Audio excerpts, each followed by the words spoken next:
قلات کوئٹہ چمن شاہراہ N25 کی تعمیر مکمل ہونے سے بلوچستان کے پسماندہ علاقوں کو بے پناہ فوائد حاصل ہو رہے ہیں۔ افغان ٹرانزٹ ٹریڈ کو بھی مزید فروغ ملا ہے، جس سے صوبے کی عوام بھرپور طریقے سے مستفید ہو رہے ہیں۔ اسی پر رپورٹ کر رہے ہیں کوئٹہ سے محمد غضنفر۔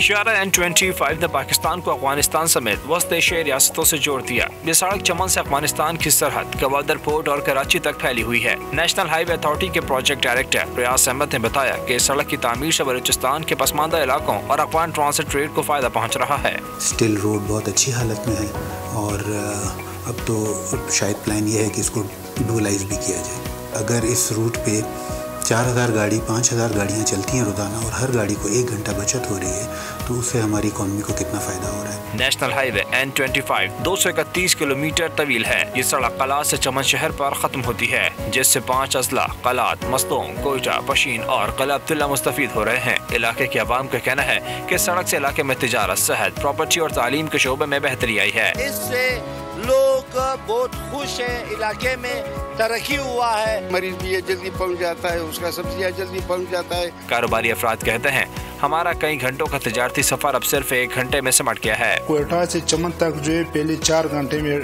مطلب چھوٹی گاڑی پہنچی تھی، ابھی 2 گھنٹے ہو گیا۔ US ایڈ کے بعد جو اس پہ جو کام ہوا ہے اس قدر ہوا ہے کہ اس میں کافی بہتری آئی ہے۔ مستقبل میں یہ سڑک نہ صرف بلوچستان بلکہ ڈیرہ اسماعیل خان، فاٹا سمیت دیگر علاقوں کو بھی ایک دوسرے سے منسلک کرے گی۔ US ایڈ، FW اور NHA کے اشتراک سے شاہراہ N25 کو تعمیر کیا گیا۔